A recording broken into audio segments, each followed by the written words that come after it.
মুরব্বী বসেন, আপনি ওখানে বসেন, আমি যে চেয়ারে বসছি ওই চেয়ারে বসেন, যান ওই চেয়ারে বসেন, ওখানে বসেন, এইখানে বসেন, এইখানে বসেন, বসেন।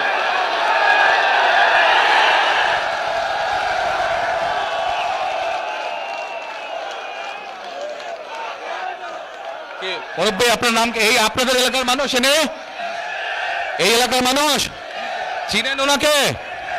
আচ্ছা মুরব্বী আপনার নাম কি? শফিকুল ইসলাম। শফিকুর রহমান। আচ্ছা, আপনি কবে গেছেন, হজে না উমরায় গেছেন? আমি উমরায় গেছি 5 বছর আগে। 5-6 বছর উমরায় গেছেন। আচ্ছা, তো উমরাতে যখন গেছেন আপনি উমরা কোথায় করেছেন?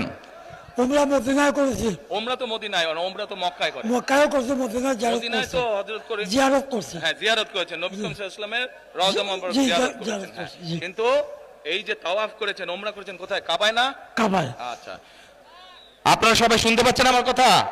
এবার মন দিয়ে কান দিয়ে শুনবেন। আমি ওনাকে একটা প্রশ্ন করব, দেখি উনি কি বলে। আচ্ছা মুরব্বী বলেন তো আমাকে, এই যে কাবায় আপনি গেছেন, আল্লাহর ঘর না ওটা? ওটা তো আল্লাহর ঘর। আচ্ছা, ওটার মালিক কে বলেন? আল্লাহ। কিসের মালিক? আল্লাহ। দুনিয়ার মালিক আল্লাহ, কাবার মালিক আল্লাহ। কাবার মালিক আল্লাহ, আল্লাহ। দুনিয়ার মালিক আল্লাহ, আল্লাহ। আমাদের মালিক আল্লাহ। কিসের মালিক? আল্লাহ। আমাদের মালিক আল্লাহ, রিজিকের মালিক আল্লাহ, সবকিছুর মালিক আল্লাহ। ঠিক আছে কথা? কথা ঠিক আছে? তার মানে এই দুনিয়া, এই যে সূর্য, এই যে চাঁদ উঠবে একটু পরে, চাঁদ সূর্য পৃথিবী যাই দেখি, আমরা সকল কিছুর মালিক কে? আল্লাহ রাব্বুল আলামিন হচ্ছে সকল কিছুর মালিক। আমরা কি দেখছি? আমরা দেখছি ওই যে একটা রাজনৈতিক দলের কথা বলেছি, যাদের ভূমিকা আমরা 50 বছর আগে দেখেছি। আমরা দেখছি এদের কিছু কিছু সদস্য আমাদের নিরীহ মা বোনদের বাসায় গিয়ে গিয়ে, মা বোনদের কাছে গিয়ে কিসের টিকিট বিক্রি করছে? টিকিট বিক্রি করছে, জানেন তো? হ্যাঁ, 1 মিনিট। আচ্ছা মুরব্বী বলেন তো, এই বেহেশত বা দোজখের মালিক কে? আল্লাহ পরওয়ারদিগার। মুরব্বী বলেছে বেহেশত ও দোজখের মালিকও আল্লাহ তাআলা। আপনারা একমত? কারা একমত এটার সাথে হাত তুলেন, যারা যারা একমত এটার সাথে।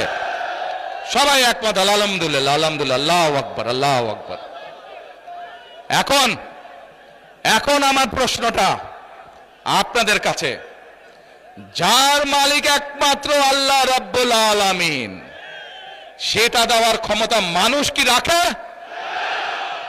তাহলে যে মানুষ কে বলে বেহেশতের মালিক আল্লাহ তাআলা, দোজখের মালিক আল্লাহ তাআলা, কে কোথায় যাবে সেটা সিদ্ধান্ত একমাত্র আল্লাহ তাআলা নেবে। তাহলে যারা গিয়ে বলে যে তাদেরকে ভোট দিলে বেহেশতে যাবে, এটা কি হতে পারে? মুনাফিকি না, এটা রীতিমতন শিরকি আল্লাহর সাথে তারা তুলনা করছে। কাজেই 71 সালে